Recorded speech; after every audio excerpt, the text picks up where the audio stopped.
Welcome dear rockers, कैसे हैं आप सभी। तो आज हम लेकर आ चुके हैं 2016 में रिलीज हुई एक फैंटेसी ड्रामा मूवी जिसका नाम है कोलैटरल ब्यूटी। बहुत ही प्यारी मूवी है दोस्तों। तो कहानी की शुरुआत में अपनी कहानी के हीरो हॉवर्ड को दिखाते हैं, जो एक बहुत बड़ी एडवर्टाइजिंग कंपनी का मेजर शेयर होल्डर है। बहुत ही टैलेंटेड इंसान है और सक्सेसफुल बिजनेसमैन भी। तो उसका हर स्पीच उसके सभी एम्प्लॉइज को मोटिवेट करता रहता है। एक मीटिंग में वो बता रहा होता है कि हम कोई प्रोडक्ट क्यों खरीदते हैं, बताओ जरा। मैं बताता हूँ, इसलिए नहीं कि उसकी हमें जरूरत है, बल्कि ज्यादातर इसीलिए कि उसे खरीदने से हमें खुशी मिलती है। इसका हमारी लाइफ से काफी गहरा कनेक्शन है, क्योंकि हम हमेशा खुशी की तलाश में रहते हैं और उत्साह और उमंग से भरी लाइफ जीने के लिए हमें 3 चीजों को ध्यान में रखना होगा। और वो 3 चीजें हैं लव, टाइम एंड डेथ। ये तीनों चीजें हमारी लाइफ के हर एक्शन को जोड़ती हैं। तो पहला है लव। हमारी ख्वाहिश रहती है कि हमसे प्यार करने वाला इंसान हमेशा हमारे साथ हो। अगला है टाइम, जिसकी हर किसी को कमी रहती है और हमें लगता है कि अगर मुझे और थोड़ा वक्त मिल जाता तो कितना बढ़िया रहता, मैं कितना कुछ कर लेता अगर मुझे सही वक्त मिल जाता, वगैरह वगैरह बातें होती है ना ऐसी। और डेथ के बारे में कहें तो ज्यादातर लोगों को उसके बारे में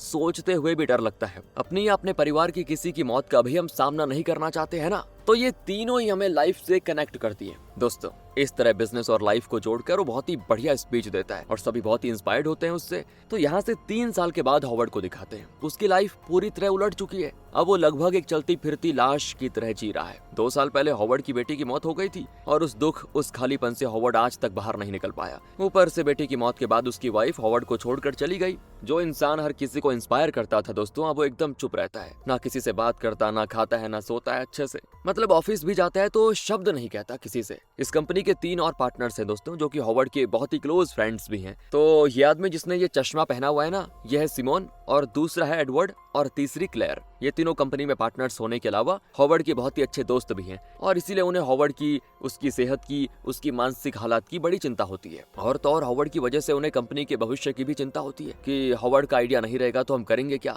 दरअसल हाल ही में एक बड़े बिजनेसमैन ने इनकी कंपनी के शेयर्स, जिसकी वैल्यू $14 प्रति शेयर है, उन्हें $17 प्रति शेयर के रेट पे खरीद लेने का ऑफर दिया था और साथ ही चारों को अच्छी पोजीशन देने का ऑफर भी दिया था। लेकिन दोस्तों, क्योंकि हॉवर्ड मेजर शेयर होल्डर है तो उसके शेयर्स के बिना कंपनी को बेचना पॉसिबल नहीं होगा और हॉवर्ड अपने शेयर्स बेचने के बारे में बात भी नहीं करना चाहता। इस बारे में नहीं, वो किसी से किसी भी बारे में बात नहीं करना चाहता। ऐसा उसका दिमाग हो चुका है फिलहाल। सीधे मुंह अपने दोस्तों को देखता भी नहीं। इसी वजह से तीनों परेशान है और इस कंपनी के फ्यूचर और खुद की भलाई को ध्यान में रखते हुए वो हॉवर्ड को अपने शेयर्स बेचने के लिए कन्विंस करने का प्लान बनाते हैं। अगले सीन में एडवर्ड क्लेयर से बात कर रहा होता है। दरअसल एडवर्ड की बेटी है दोस्तों, लेकिन वो उसकी वाइफ के साथ रहती है। मतलब एडवर्ड की वाइफ उससे अलग हो चुकी है। वो क्लेयर से कहता है कि देखो, हॉवर्ड किसी का कहा नहीं मानेगा। उसे रास्ते पे लाने के लिए हमें एक प्राइवेट डिटेक्टिव को हायर करना पड़ेगा। और दोस्तों, वैसे एडवर्ड का एक औरत के साथ अफेयर चल रहा था, तो तब उसकी वाइफ ने शक के मारे सैली नाम की एक प्राइवेट डिटेक्टिव को एडवर्ड पे नजर रखने के लिए हायर किया था। उसी ने एडवर्ड की असलियत उसकी वाइफ को बता दी थी, जिस वजह से उसकी वाइफ ने उसको तलाक दे दिया। तो अब एडवर्ड हॉवर्ड को रास्ते पे लाने के लिए भी सैली को ही हायर करना चाहता है। तो क्लेयर भी मान जाती है कि ठीक है, देखते हैं। अब वो इस बारे में सिमोन से भी डिस्कस करते हैं। अब एडवर्ड कहता है कि देखो, अगर हम किसी तरह ये साबित कर पाए कि हॉवर्ड की दिमागी हालत ठीक नहीं है और वो कंपनी की तरफ से कोई भी फैसला लेने के लायक नहीं है, तो कंपनी को बेचने का हक हमारे पास आ जाएगा। क्लेयर को ये बात ठीक नहीं लगती, पर एडवर्ड कहता है कि हमें भी ठीक नहीं लगती, लेकिन क्या करें, कंपनी की हालत ठीक नहीं है ना। अगर कंपनी के शेयर्स और गिर गए तो ये खरीदार भी चला जाएगा और फिर हम मुसीबत में पड़ जाएंगे। तो क्लेयर कहती है कि देखो, ये भी हो सकता है कि तुम्हारा ये प्लान हॉवर्ड के साथ नाइंसाफी करे। पर वो कहता है, अरे उल्टा इससे हॉवर्ड की भलाई होगी। हम 2 साल से उसे उसके डिप्रेशन से निकालने की लगातार कोशिशें कर रहे हैं, लेकिन कोई फायदा नहीं हुआ ना। वो अपनी बेटी की मौत के सदमे से निकलना ही नहीं चाहता। अरे हम सैली को हायर कर लेते हैं और हॉवर्ड पे नजर रखने को कहते हैं। उसी के जरिए हम हॉवर्ड को उसके शेयर्स बेचने के लिए कन्विंस कर पाएंगे। दूसरी ओर दोस्तों, हॉवर्ड को यहाँ नींद ही नहीं आती। उसकी बेटी के साथ बिताए हुए पलों के दृश्य उसको दिखने लगते हैं। वो अंदर ही अंदर मर रहा होता है, ना अपनी बेटी को भुला पा रहा होता है और ना ही वापस एक नॉर्मल लाइफ जी पा रहा है। फिर वो उठकर कुछ लिखने लगता है। सुबह होते ही वो अपनी साइकिल में जाकर उस लेटर को एक पोस्ट बॉक्स में डालकर चला जाता है और तब एक औरत आकर उसकी फोटो क्लिक करके जाती है। यही है दोस्तों प्राइवेट डिटेक्टिव सैली, जिसे एडवर्ड और उसके साथियों ने हॉवर्ड पे नजर रखने के लिए हायर कर लिया है। अब वो आकर इन लोगों को बताती है कि हॉवर्ड ने 3 खत पोस्ट किए हैं। ये लोग पोस्ट ऑफिस में किसी को पैसे देकर तीनों खत मंगवा लेते हैं। हॉवर्ड ने ये खत किसी इंसान के नाम नहीं लिखे, बल्कि लव, टाइम एंड डेथ के नाम पे लिखे हुए हैं। क्लेयर उन्हें पढ़ती है तो पता चलता है कि हॉवर्ड ने इसमें अपना गुस्सा जाहिर किया है। वो डेथ से गुस्सा है क्योंकि उसने हॉवर्ड की बेटी उससे छीन ली। वो लव से गुस्सा है क्योंकि लव की वजह से ही उसे अपनी बेटी को खोने का इतना दुख हो रहा है। तीसरा, उसने टाइम का नाम लिखा हुआ है क्योंकि अगर वक्त की कोई पाबंदी नहीं होती तो शायद हॉवर्ड की बेटी आज जिंदा होती। इसीलिए लव, टाइम और डेथ पर हॉवर्ड को बड़ा गुस्सा है और उसने इन तीनों की आलोचना करके ये खत लिखे हुए हैं। खैर, अब सैली इनको बताती कि ऑफिस से निकलने के बाद हॉवर्ड सीधे डॉग पार्क गया। हालांकि उसके पास डॉग्स नहीं है। फिर घर आकर वो घंटों बैठा रहा जैसे कि वो पुतला बन गया हो। उसके बाद वो घर से बाहर निकला ही नहीं और फिर अगली सुबह सीधे ऑफिस के लिए घर से बाहर निकला था। इतना ही नहीं, उसके घर में ना टीवी है, ना फोन है, ना वाईफाई, ना ही कुछ। और जहाँ तक मैंने देखा वो ना खाना खाता है, ना ही सोता है। अब दोस्तों, ये सारी बातें सैली से सुनने के बाद ये तीनों परेशान हो जाते हैं कि आखिर हॉवर्ड करता क्या है, उसके दिमाग में चलता क्या है। तो अब अगले सीन में क्लेयर हॉवर्ड से मिलने के लिए जाती है और उसके दरवाजे पे नॉक करके कहती है कि हॉवर्ड, मैं जानती हूँ तुम दरवाजा नहीं खोलोगे, लेकिन मैं तुम्हारे लिए खाना लेकर आई हूँ, उसे यहीं पे रख के जा रही हूँ, बाद में ले लेना। और तब घर की ओनर आकर कहती है कि कोई फायदा नहीं है, वो इसे नहीं खाएगा, खाना वेस्ट हो जाएगा, तुम इसको लेके जाओ। वो कभी घर से निकलता ही नहीं, उसने घर का भाड़ा तक नहीं दिया। इस पर क्लेयर पूछती है कि कितना है भाड़ा, कहकर वो एक चेक लिख कर दे देती है कि ये रहा आपका भाड़ा, आप बस उसे परेशान मत कीजिए। उस रात हॉवर्ड अपनी साइकिल में तेजी से कहीं जाने लग जाता है और वो भी वन वे में। दोस्तों, उसके मन में बिल्कुल आक्रोश भरा पड़ा है, शायद जैसे कि वो मौत के साथ युद्ध करने जा रहा हो। अगली सुबह एडवर्ड अपनी बेटी से मिलने के लिए जाता है और उसके साथ क्रिसमस मनाने की सोचता है, लेकिन उसकी बेटी उससे बात तक नहीं करना चाहती। दरअसल उसे एडवर्ड से प्यार जरूर है, लेकिन शायद वो अपनी माँ के डर से वो बात नहीं कर पाती। एडवर्ड को बड़ा दुख होता है कि क्या दुविधा है बताओ। फिर वो ऑफिस आ जाता है। लिफ्ट में वो हॉवर्ड से मिलता है और कहता है कि यार, कंपनी को बेच देने का बहुत ही अच्छा मौका मिला है, हमें बहुत ही मुनाफा होगा, वरना कंपनी बंद करनी पड़ेगी, तुम्हारी क्या राय है। लेकिन हॉवर्ड एकदम चुप रहता है, जैसे कि एडवर्ड वहां था ही नहीं, बिल्कुल इग्नोर। एडवर्ड कहता है कि उस बात को छोड़ो यार, क्रिसमस के लिए हम सभी आउटिंग पे जा रहे हैं, तुम भी साथ चलो ना, बड़ा मजा आएगा। लेकिन इसका भी वो कोई जवाब नहीं देता दोस्तों और चला जाता है। और अब अगले सीन में एडवर्ड अपनी माँ से मिलने जाता है, जिन्हें कुछ दिन पहले हार्ट अटैक आया हुआ था, लेकिन फिलहाल वो बिल्कुल ठीक है। वैसे बुढ़ापा भी है तो काफी बचकानी बातें करती है। शुरू में तो एडवर्ड उनकी बातों से इरिटेट होता था, लेकिन फिर वो समझने लग गया कि जब कोई बुजुर्ग होता है तो थोड़ा चेंज आ जाता है दिमाग में, तो उनको उस तरह वैसे ही एक्सेप्ट कर लेना चाहिए। तो वो भी कोई ना कोई बेतुकी बात करके अपनी माँ को हंसा देता है और उनको हंसते देखकर उसे बड़ा अच्छा लगता है। तब दोस्तों एडवर्ड को एक आइडिया आता है और वो अपने फ्रेंड्स को बताता है। फिर वो एक एड प्ले करता है जो उसने अपनी पहली वाली कंपनी के लिए बनाया था। उसमें ना एक टीचर को दिखाते हैं जो गर्म मिजाज का इंसान है और हमेशा अपने स्टूडेंट्स को गुस्सा करता है। तो तब एक मॉन्स्टर आकर कहता है कि मैं ही हूँ तुम्हारा गुस्सा। ये देखकर उस टीचर को अपनी गलती का एहसास हो जाता है और वो अपना गुस्सा कम कर लेता है। तो अब एडवर्ड के फ्रेंड पूछते हैं कि भाई, इस एड के साथ हमारा क्या लेना देना, हमें क्यों दिखा रहे हो ये सब। तो एडवर्ड कहता है कि हॉवर्ड ने लव, टाइम, डेथ को खत लिखा था। उसे लगता है कि उसकी जिंदगी लव, टाइम एंड डेथ की वजह से इस तरह बदल गई, तो क्यों ना हम लव, टाइम एंड डेथ को इंसान का रूप दे दें और 3 एक्टर्स को हायर करें जो कि लव, टाइम एंड डेथ बनकर हॉवर्ड को मेंटली मैनिपुलेट करें और उससे वो करवाएं जो हम चाहते हैं। क्या कहते हो? हॉवर्ड को लव, टाइम एंड डेथ से जो जवाब चाहिए वो भी मिल जाएगा और हॉवर्ड की मानसिक स्थिति में सुधार आने के भी काफी चांसेस है। ये आइडिया दोस्तों इनको भी अच्छा लगता है, क्योंकि आखिर इन तीनों का मकसद सिर्फ कंपनी को बचाना ही नहीं बल्कि हॉवर्ड की लाइफ में सुधार लाना भी है। तो अब इनको लव, टाइम एंड डेथ का किरदार निभाने के लिए एक्टर्स चाहिए। इनकी कंपनी के एड की ऑडिशन में एक एक्टर आई होती है जिसका नाम है एलिजा और वो एक थिएटर ग्रुप भी चलाती है। वो उसके ग्रुप से मिलते हैं जिनमें है एक बुजुर्ग औरत जिसका नाम है ब्रिगेट और एक यंग आदमी जिसका नाम है रफी। तो ये तीनों लव, टाइम एंड डेथ का किरदार निभाएंगे। वो भी मान जाते हैं और एडवर्ड उन्हें हॉवर्ड के बारे में, उसके पास्ट के बारे में सारी चीजें बताता है और समझाता है कि आप तीनों को अपनी एक्टिंग से उसे इमोशनली मैनिपुलेट करना है और उसे नॉर्मल लाइफ में वापस लेके आना है। ये आप लोगों का टास्क होगा। हाँ, ये सब सुनने में आपको अजीब जरूर लगेगा, लेकिन फिर भी हमारे दोस्त की खातिर हम ये कोशिश कर रहे हैं और हमें उम्मीद है कि आप हमारा साथ जरूर देंगे। तो हम एक ऐसा ड्रामा करेंगे जिससे उसको यकीन हो जाना चाहिए कि आप तीनों को उसके अलावा और कोई देख नहीं पा रहा, मतलब वही आप तीनों को देख पा रहा है सिर्फ, और आप तीनों सच में लव, टाइम एंड डेथ हो, ये आपको उसे महसूस कराना है। एलिसा कहती है कि ड्रामा करना फिर भी ठीक है, लेकिन किसी को इस तरह लगभग पागल बना देना ये सही नहीं है। पर दोस्तों ये लोग कहते हैं कि अरे वो पहले से पागल की तरह बिहेव कर रहा है, मतलब आप जो करने वाले हैं उससे वो ठीक होगा, ये बात आप समझिए। तब जाकर एलिजा मान जाती है और इस एक्टिंग प्रोजेक्ट के लिए वो टोटल $60,000 मांगते हैं, यानी हर एक को $20,000 मिलेंगे। एडवर्ड और सिमोन चौंक जाते हैं कि $20,000, पर क्लेयर कहती कोई बात नहीं, मैं दे दूंगी, हमारा दोस्त हॉवर्ड ठीक हो जाए बस, वही बहुत है। और इन तीनों में एलिजा लव का किरदार निभाएगी,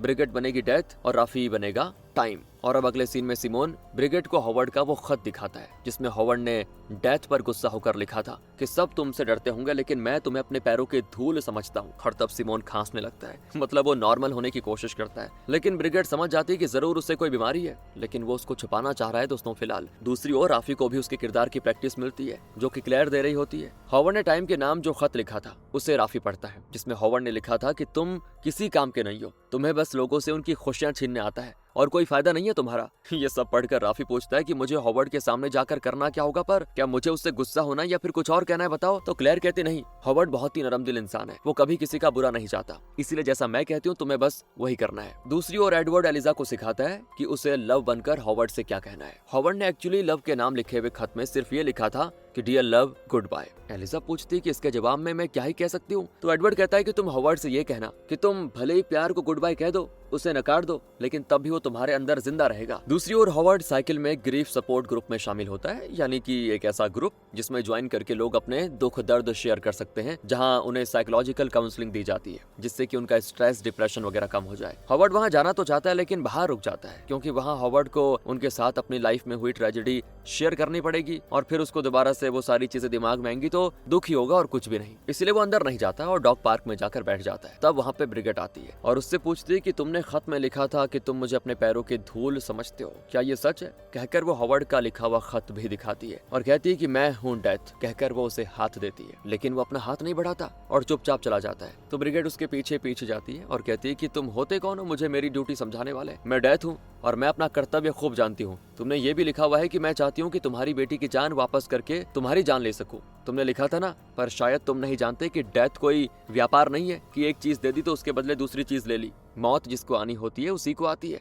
उसके बदले कोई दूसरा नहीं ले सकता मौत। तो एक पॉइंट पर हॉवर्ड रुककर पूछता है कि आप हैं कौन और मेरा पीछा कर क्यों रही है? तो तब एक बुजुर्ग औरत और उसका नाती वहां से गुजर रहे होते हैं। वो लड़का हॉवर्ड की ओर इशारा करके अपनी नानी से पूछता है, वो आदमी किससे बातें कर रहा है? वहां तो कोई है ही नहीं। नानी कहती है, कुछ लोग बेटा ऐसे ही होते हैं, वो खुद से बातें करते रहते हैं। लेकिन दोस्तों, असल में ना तो ये बुजुर्ग इस बच्चे की नानी है और ना ही वो उसका नाती। नानी तो प्राइवेट डिटेक्टिव सैली है, जिसे एडवर्ड की टीम ने हायर किया है, और ये सारा उनका नाटक रचा हुआ है। वो चाहते हैं कि हॉवर्ड को ये बिलीव हो जाए कि लव, टाइम एंड डेथ सिर्फ उसी को नजर आ रहे हैं और कोई उनको देख नहीं पा रहा। तो हॉवर्ड को अब डर लगने लग जाता है कि क्या ये मेरा वहम है या फिर सच में ये डेथ आ गई है मेरे पीछे। वो घबरा कर घर आ जाता है। तो ब्रिगेड हंसकर सिमोन से कहती है कि तुम्हारा दोस्त तो सच में मान बैठा कि मैं डेथ हूँ और उसके अलावा किसी और को नजर ही नहीं आ रही, ये भी मान बैठा। वो तो अच्छा हुआ, एन वक्त पे सैली और उस लड़के ने बहुत ही बढ़िया परफॉर्मेंस दिया। अगले सीन में उस सपोर्ट ग्रुप को दिखाते हैं, जहाँ एक औरत अपने बेटे की मौत की दुख भरी कहानी सुना रही होती है। सबके चेहरे पे उदासी होती है और तब हॉवर्ड हिम्मत करके अंदर आ ही जाता है और वो औरत जो अपनी बातें बता रही थी उसे दूसरी औरत दिलासा देती है और उसका नाम है मेडिलिन। फिर वो हॉवर्ड से उसका नाम पूछती है और कहती है कि आपने किसे खो दिया? हॉवर्ड अपना नाम बताता है और कहता है कि मेरी बेटी चल बसी। पूछती है वो कि मौत कैसे हुई, लेकिन हॉवर्ड बिना कुछ कहे उठकर बाहर जाने लग जाता है। तो वो कहती है कि देखिए, अगर आप बताना नहीं चाहते तो कोई जोर जबरदस्ती नहीं है, कोई दिक्कत नहीं, आप प्लीज चैन से बैठ जाइए। उस मीटिंग के बाद हॉवर्ड अपनी साइकिल निकालने जाता है तो मेडिलिन फिर उससे बातें करती है। वो कहती है कि मैंने कई बार आपको दरवाजे तक आते देखा और हर बार आप वहीं से लौट जाते थे, आज आपको अंदर आने की कैसे सूझी? खैर, मेरा नाम मेडिलिन है, मेरी 6 साल की बेटी ब्रेन कैंसर से पीड़ित थी और उसी की वजह से चल बसी। उसका नाम ओलिविया था। उसी दुख से निकलने की कोशिश कर रही हूँ और इस सपोर्ट ग्रुप में आकर मुझे काफी मदद मिलती है। वैसे आप बताइए, आपकी बेटी का देहांत कैसे हुआ? लेकिन हॉवर्ड अपनी बेटी की मौत को फिर से याद करना ही नहीं चाहता, बहुत ही परेशान है बेचारा। वो साइकिल लेकर चला जाता है चुपचाप, पर मेडिलिन भी उसके पीछे पीछे पैदल चली आती है और कहती है कि देखो हॉवर्ड, लाइफ में हम जिसे खो देते हैं उसे वापस नहीं लाया जा सकता। इस बात को हमें एक्सेप्ट कर लेना चाहिए, वरना लाइफ नरक बन जाएगी।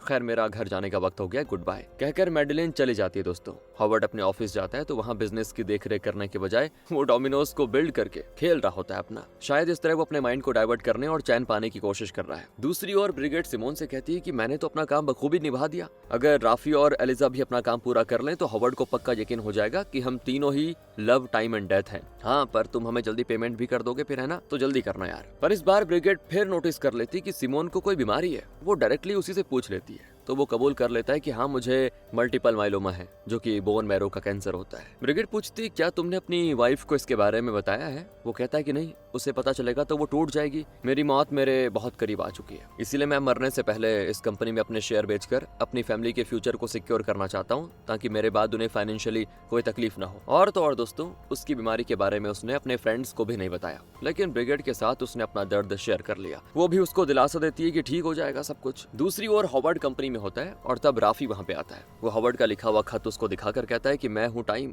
वैसे तो मेरे बारे में ऐसी बातें कैसे लिख सकते हो कि मैं एकदम बेकार चीज हूँ? और ये भी कि टाइम हमेशा इंसानों की खुशी छीन लेता है। शायद तुम टाइम के बारे में कुछ जानते ही नहीं। मैं महज लव और डेथ के बीच का एक कनेक्शन हूँ। मुझे कोई समझ नहीं सकता, ना मैं किसी को कुछ देता हूँ और ना किसी का कुछ छीनता हूँ। आइंस्टीन जैसे बड़े साइंटिस्ट ने खुद मुझे एक इल्यूजन बताया है, तो तुम किस खेत की मूली हो? मेरे बारे में बिना कुछ जाने तुमने मेरे लिए ऐसा कैसे खत लिख दिया? इतने में क्लेयर आकर हॉवर्ड को एक मीटिंग के लिए बुलाती है और यहाँ पे वो राफी को देख भी सकती है, लेकिन एक्टिंग ऐसे करती है जैसे कि उसे वो दिख ही नहीं रहा। राफी भी हॉवर्ड से कहता है कि देखो, मैं सिर्फ तुम्हें दिख रहा हूँ, तुम्हारी फ्रेंड को मैं नजर नहीं आ रहा हूँ। अगर तुम्हें यकीन नहीं होता तो उसी से पूछ लो। लेकिन हॉवर्ड क्लेयर से कुछ नहीं पूछता और कहता है कि मैं मीटिंग में नहीं आ रहा, बस सिंपल। और अब क्लेयर के जाने के बाद राफी कहता है कि टाइम को दोष देने से पहले एक बात समझ लो कि लाइफ बहुत ही छोटी होती है। पलक झपकते 1 साल बीत जाता है। ऐसे में तुम टाइम वेस्ट कर रहे हो। सच बताऊं, मेरी मानो टाइम का सही इस्तेमाल करो और इस तरह डोमिनोज के साथ खेलने के बजाय अपनी बाकी लाइफ संवारने की कोशिश करो, क्योंकि पास्ट और फ्यूचर एक इल्यूजन है। हॉवर्ड की कुछ समझ में नहीं आता दोस्तों। उसे लगता है कि कहीं सच में टाइम और डेथ मुझे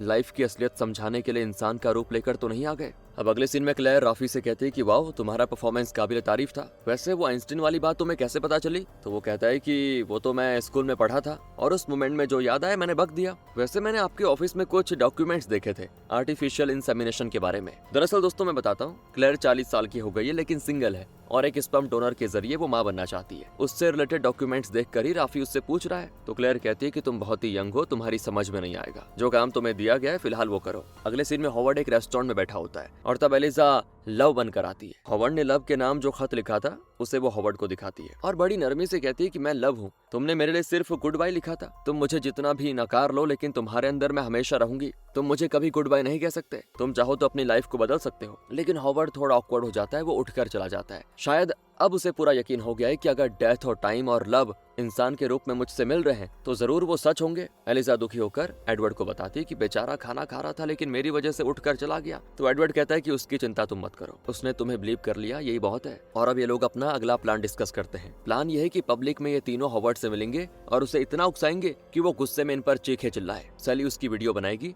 और फिर ये लोग उस वीडियो को डिजिटली एडिट करके ब्रिगेट, एलिजा और राफी के पोर्शन निकाल देंगे और उस वीडियो को वो प्रूफ के तौर पर पेश करेंगे कि हॉवर्ड मेंटली अनफिट है, वो खुद से बातें कर रहा है, पब्लिक में बेवजह चिल्ला रहा है। एक बार हॉवर्ड को मेंटली अनफिट प्रूव कर दिया तो कंपनी का कोई भी फैसला वो नहीं ले पाएगा और उसे मजबूरन अपने शेयर्स बेचने पड़ेंगे। इस तरह ये लोग भी अपने शेयर्स बेचकर अपने अपने मकसद पूरे कर लेंगे। लेकिन ये सब सुनकर एलिजा कहती है कि एक भले इंसान को मेंटली अनफिट साबित करने के लिए ऐसी नीच हरकत मैं नहीं कर पाऊंगी। ब्रिगेट उसे बहुत ही समझाती है, लेकिन वो कहती है कि नहीं, मुझे तो अपना पेमेंट भी नहीं चाहिए, मैं जा रही हूँ, कहकर वो चली जाती है। दूसरी ओर हॉवर्ड सपोर्ट ग्रुप में जाता है, लेकिन वहाँ मीटिंग खत्म हो चुकी थी, सिर्फ मैडेलिन वहाँ पे होती है। हॉवर्ड उसके साथ अपना दुख शेयर करना चाहता है, लेकिन वो बहुत सोच में पड़ा होता है। मैडेलिन कहती है कि मुझे लगता है तुम मुझसे कुछ कहना चाहते हो। हॉवर्ड कहता है कि हाँ, और वो अपनी बातें बताने लगता है। जिस तरह हॉवर्ड की बेटी की मौत के बाद उसकी वाइफ उससे अलग हो गई थी ना, उसी तरह मैडेलिन की बेटी की मौत के बाद उसका पति उससे अलग हो गया था। तो दोनों ही डिवोर्स्ड है। मैडेलिन पूछती है क्या आप अब भी अपनी वाइफ से प्यार करते हैं? तो हॉवर्ड कहता है नहीं नहीं, अब मुझे किसी से प्यार नहीं है, आई हेट लव।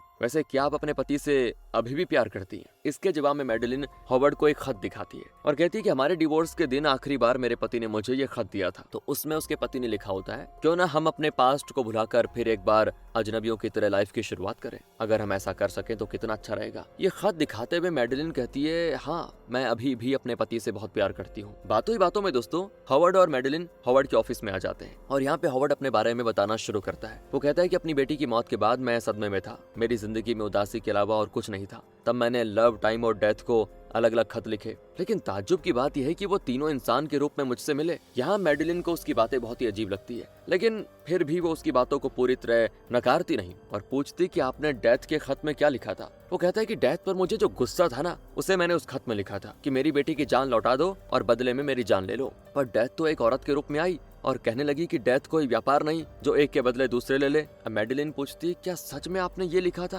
कि बेटी की जगह मुझे मान लो ये लिखा आपने? हॉवर्ड कहता है कि हाँ। अब उसका जवाब सुनकर मैडेलिन कुछ फील करती है, लेकिन बातचीत को वहीं खत्म करके वो चली जाती है। दूसरी ओर सिमोन की तबीयत दिन प्रतिदिन बदतर होती जाती है, लेकिन वो अपने परिवार को बताने से बड़ा कतरा रहा होता है, क्योंकि अगर उन्हें पता चला तो वो सभी उस पर तरस खाएंगे, उसे एक जीते जागते लाश की तरह ट्रीट करेंगे, अभी से मातम का माहौल बन जाएगा। पर ब्रिगेट उसको समझाती है कि तुम जल्दी से जल्दी अपने परिवार को सच बता दो, दो, एक दिन अचानक तुम्हारी मौत हो जाएगी और फिर तो वो कतई बर्दाश्त नहीं कर पाएंगे। अभी बता दोगे तो कम से कम तुम्हारे साथ कुछ अच्छे पल बिताएंगे, वो उन्हें गुड बाय कहने का मौका मिलेगा। सिमोन को भी उसकी बात ठीक लगती है। दूसरी ओर हॉवर्ड और मैडेलिन एक रेस्टोरेंट में होते हैं। मैडेलिन कहती है, आप जिस लव, टाइम एंड डेथ की बात कर रहे थे कि वो इंसान के रूप में आए, ये आपका भ्रम भी तो हो सकता है। हमारी फिलहाल की मानसिक स्थिति में ऐसे इल्यूजन्स का आना एकदम नॉर्मल है। लेकिन वो जो भी हो, एक बात तो पक्की है, ना आपकी बेटी और ना ही मेरी बेटी अब इस दुनिया में वापस आएंगी। लाइफ को ऐसे ही चलना होगा। जब मेरी बेटी चल बसी थी तो उस वक्त मैं टूट गई थी पूरी तरह। तब हॉस्पिटल में हुडी पहनी हुई बुजुर्ग औरत बैठी थी। उन्होंने मुझे कोलेटरल ब्यूटी के बारे में बताया। इसका मतलब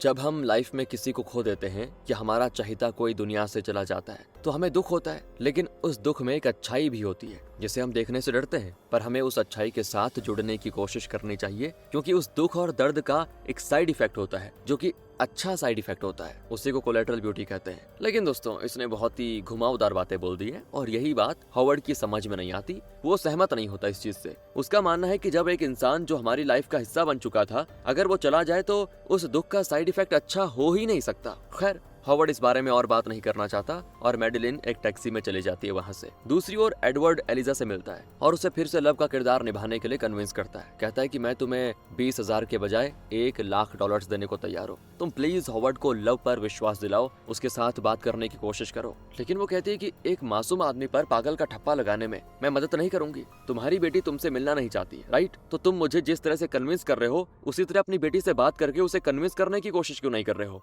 उसे अपना प्यार, अपनी अच्छाई समझाने की कोशिश क्यों नहीं कर रहे हो? अब एडवर्ड पर उसे तरस आता है और वो कहती है, ठीक है, मैं तुम्हारा काम कर दूंगी, लेकिन तुम अपनी बेटी से बात जरूर करना। दूसरी ओर हॉवर्ड को एक ईमेल आता है दोस्तों। हॉवर्ड की वजह से कंपनी को बेचने का जो डील नहीं हो पा रहा था, उसी सिलसिले में मेल आया होता है। तब जाकर हॉवर्ड को मामले की सीरियसनेस रियलाइज होती है और वो उस मेल का जवाब देने का फैसला करता है और साइकिल में घर लौट रहा होता है। तभी हॉवर्ड को उकसाने के इरादे से राफी उसकी साइकिल के पीछे से पकड़कर स्केट करने लगता है। हॉवर्ड ब्रेक मारता है तो वो गिर पड़ता है। राफी चिल्लाता है कि तुम्हें मैंने उस दिन वार्न किया था ना कि अपनी लाइफ सुधार लो, वक्त बर्बाद मत करो। तो हॉवर्ड गुस्से में उसका स्केटबोर्ड फेंक देता है और कहता है कि मुझे नहीं चाहिए तुम्हारा ये एडवाइस, लव, टाइम वगैरह से मेरा कोई लेना देना है ही नहीं, निकल जाओ मेरी लाइफ से। ये भी हॉवर्ड के फ्रेंड्स का प्लान था दोस्तों। और इस दृश्य को सैली वीडियो शूट कर रही होती है। फिर हॉवर्ड रेलवे स्टेशन जाता है तो ब्रिगिट अपना किरदार निभाने जाती है और हॉवर्ड को बड़ा इरिटेट करने वाली बातें बताती है। हॉवर्ड गुस्से में कह देता है कि आखिर तुम्हें चाहिए क्या? मेरी बेटी की तरह मेरी भी जान लेना चाहती हो क्या? लेना चाहती हो तो जल्दी ले लो। इतने में ट्रेन आ जाती है तो हॉवर्ड के साथ ब्रिगेड भी उसमें चढ़ जाती है और इनकी वीडियो लेने सैली भी ट्रेन में चढ़ जाती है। वहाँ पे भी ब्रिगेड अपनी बातों से बाज नहीं आती और हॉवर्ड को गुस्से में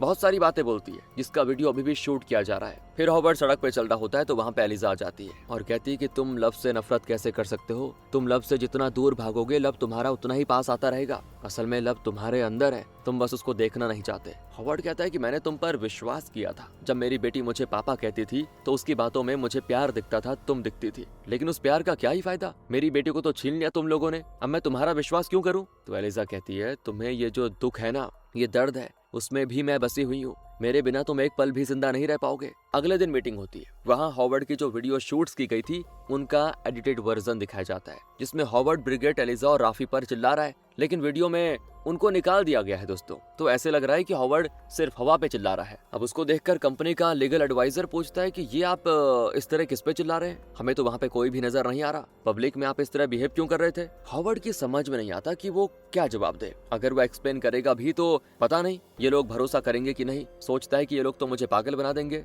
इस तरह की दुविधा में बैठे हॉवर्ड को देखकर उसके फ्रेंड्स को भी थोड़ा गिल्टी फील होता है कि हम अपने दोस्त के साथ कितना बुरा कर रहे हैं यार। तो वो वीडियो को रुकवा देते हैं और अब तीनों कबूल कर लेते हैं कि ये सब हमने किया था। हॉवर्ड शॉक और पूछता है कि ये सब करने की जरूरत क्या पड़ गई? तब वो उसको कंपनी की हालत और अपनी पर्सनल लाइफ की हालत सब बता देते हैं और हॉवर्ड से माफी भी मांगते हैं। हॉवर्ड भी समझ जाता है और कहता है कि तुम लोग मुझे माफ कर दो यार, गलती मेरी ही थी। मैंने तुम लोगों की परवाह नहीं की, बस अपने ही दुख दर्द में उलझा रहा। बहुत ही सेल्फिश निकला मैं, पर तुम लोग फिक्र मत करो, मैं अपने शेयर्स बेचने को तैयार हूँ। वो क्लेट से कहता है कि तुम 10 साल से इस कंपनी के लिए अपना सब कुछ त्याग चुकी हो। इस बिजनेस को आगे बढ़ाने के लिए तुमने जो मेहनत की है शायद ही कोई और कर सकती थी। तुमने अपनी पर्सनल लाइफ भी सेक्रीफाइस की और मैं जानता हूँ कि तुम मेरी कितनी केयर करती हो। तुम सच में मेरी सबसे अच्छी दोस्त हो। सुनकर क्लेयर की आंखें नम हो जाती। अब हॉवर्ड सिमोन से कहता है कि तुम अपनी बीमारी के बारे में या तुम्हारे बाद तुम्हारे परिवार का क्या होगा, इस बारे में सोचकर परेशान मत होना। जब तक मैं जिंदा हूं ना तुम्हें और ना ही तुम्हारे परिवार को किसी भी चीज की कोई कमी होगी। आज सिमोन को बड़ी तसल्ली होती है ये सुनकर।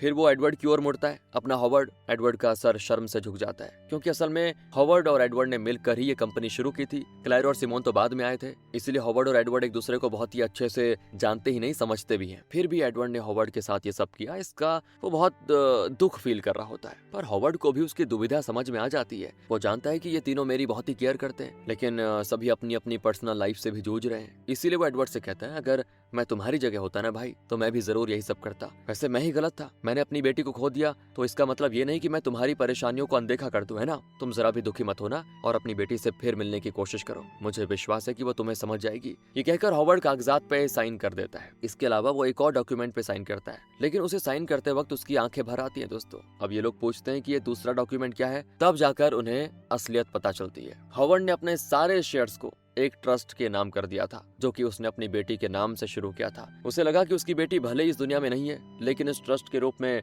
वो जिंदा रहेगी, इसलिए वो अपने शेयर्स बेचना नहीं जा रहा था। लेकिन जब उसके फ्रेंड्स की जिंदगियां उसके इस फैसले पे टिकी हुई थी ना, तो वो दिल पे पत्थर रखकर उस पर साइन कर देता है ताकि उन शेयर्स को बेचा जा सके। इसलिए वो टूट कर रो भी देता है। अगले सीन में सिमोन अपनी वाइफ को अपनी बीमारी के बारे में बता देता है दोस्तों। बेचारी वो भी टूट जाती है। दूसरी ओर एडवर्ड भी अपनी बेटी से फिर बात करने का फैसला कर लेता है और क्लेयर जो माँ बनना चाहती थी, वो कई सारे डोनर्स की डिटेल्स निकालती है, लेकिन न जाने क्यों उसे एक भी सुटेबल नहीं लगता। कहीं ना कहीं उसको लगता है कि ये मैं कर क्या रही हूँ। फिर वो राफी का पेमेंट देने जाती है और कहती है, तुमने अपना पार्ट बखूबी निभाया, थैंक यू। वो जाने ही लगती है तो राफी कहता है, आप मायूस मत होइए, अब भी देरी नहीं हुई है, मैं आपकी प्रॉब्लम को समझ सकता हूँ। आप स्पर्म डोनर की तलाश में है ना, लेकिन आपको ये सब करना उतना सही भी नहीं लग रहा। आप काफी कंफ्यूज है, राइट? वैसे आप एक बच्चे को गोद क्यों नहीं ले लेती? ऐसे कई बच्चे हैं जो एक माँ के लिए तरस रहे हैं, जिस तरह आप एक बच्चे के लिए तरस रही हो। उनमें से किसी को गोद ले लीजिए, उसको भी अच्छी लाइफ मिल जाएगी और माँ बनने की आपकी ख्वाहिश भी पूरी हो जाएगी। वैसे मैं खुद एक अडॉप्टेड लड़का हूँ। उसकी बातें सुनकर क्लेयर को रियलाइज हो जाता है कि ये बात मुझे क्यों नहीं सूझी पहले,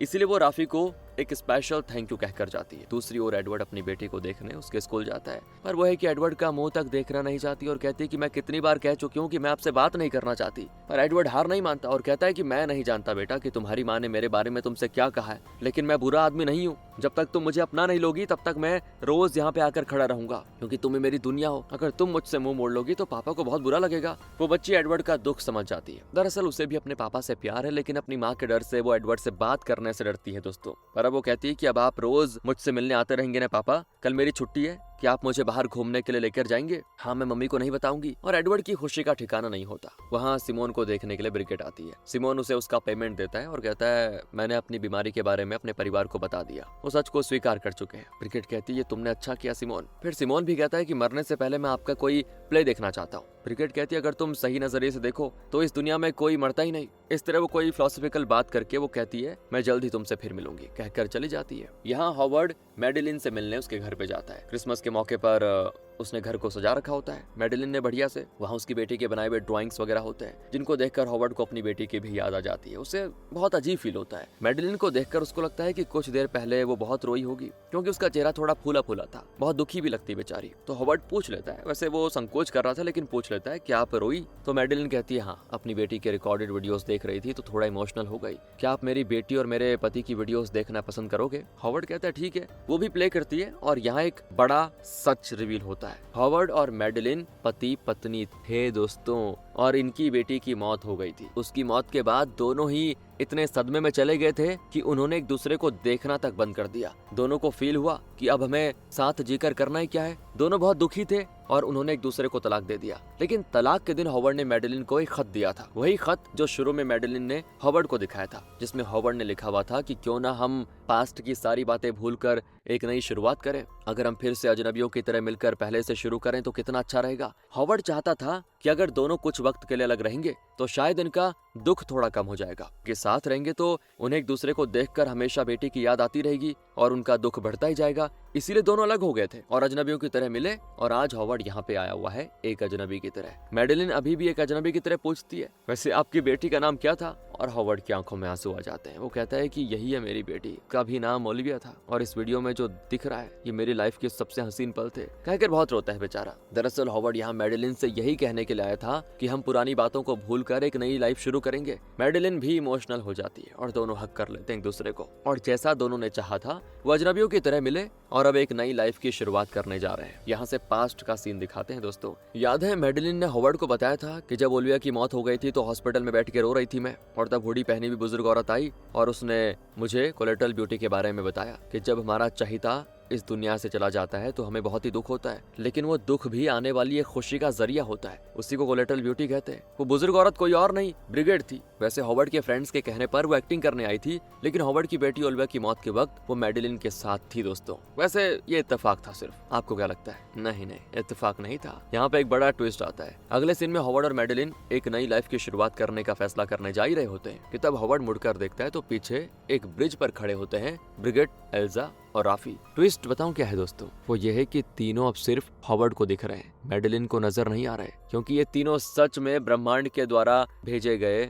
लव, टाइम और डेथ ही थे, रियल वाले। दरअसल वो न सिर्फ हॉवर्ड की बल्कि उसके बाकी 3 फ्रेंड्स की लाइफ भी सुधारने के लिए इंसान का रूप लेकर आए थे, और यही सच है। यानी ये तीनों हॉवर्ड के फ्रेंड्स को भी बेवकूफ बना रहे थे, उनके साथ भी एक तरह से एक्टिंग कर रहे थे। सबसे पहले तो एडवर्ड का परिचय एल्जा से हुआ, जो कि इनकी कंपनी के एड के लिए ऑडिशन देने आई थी, लेकिन किसी वजह से वो एडवर्ड का ऑफर रिजेक्ट करके चली गई। पर एडवर्ड को बहुत ही टैलेंटेड लगी और वो भी किसी भी हाल में उसको हायर करना चाहता था, इसीलिए वो उसका पीछा करने लगा। लेकिन एल्जा पक्की प्लानिंग करके एडवर्ड को अपने प्ले थिएटर में लाने में सफल हुई, ताकि एडवर्ड डेथ और टाइम से भी मिल ले। एडवर्ड को ये तीनों भी बहुत ही टैलेंटेड लगे और उसने फैसला किया कि ठीक है, आप ये काम कर दो तीनों के तीनों। उसने तीनों को $20,000 ऑफर किया था ना, वो मान गए थे। लेकिन उसके बाद एडवर्ड को आइडिया आया कि हॉवर्ड पहले से लव, टाइम एंड डेथ के लिए खत लिख चुका है, तो क्यों ना इन तीनों को ही मैं लव, टाइम एंड डेथ बता दूं। लेकिन वो नहीं जानता था ना कि प्लानिंग उसने नहीं, ब्रह्मांड ने की थी, यूनिवर्स ने की थी, वो भी लव, टाइम एंड डेथ के जरिए। सिर्फ हॉवर्ड जानता था कि ये तीनों सच में लव, टाइम एंड डेथ है, ना कि कोई एक्टर्स हैं, जबकि उसके फ्रेंड्स सोच रहे थे कि ये एक्टर्स हैं। और जब ये लोग पब्लिक में उससे मिलते थे तो एडवर्ड और उसके साथियों ने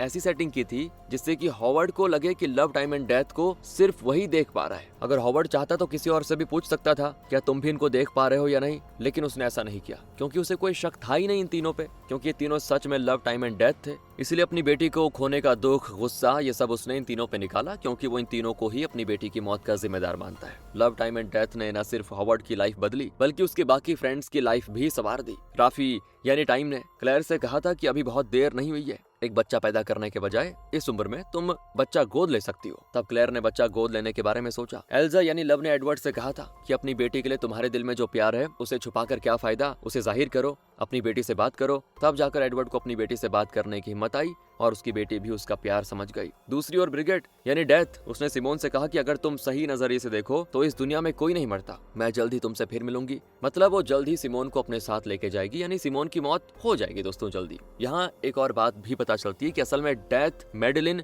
और हॉवर्ड की बेटी को ले जाने के लिए ही हॉस्पिटल में बैठी हुई थी उस समय, और तब उसने मैडेलिन को कोलेटरल ब्यूटी के बारे में सारी चीजें बताई। तो ये था ट्विस्ट, बढ़िया सा है ना, मजा आ गया ना। आखिर में हॉवर्ड और मैडेलिन एक सुखी जिंदगी जीना शुरू कर देते हैं, उन्हें खुशी से जाते हुए देख रहे होते हैं असली लव, टाइम एंड डेथ, और इसी के साथ दोस्तों कहानी खत्म होती है। तो आप भी अपने लव और टाइम पे ध्यान दीजिए, क्योंकि डेथ तो हमारे हाथ में है नहीं। ध्यान रखिए अपना, मिलते हैं अगली वीडियो में। अच्छी लगी हो तो लाइक करें, शेयर करें। Thanks for watching.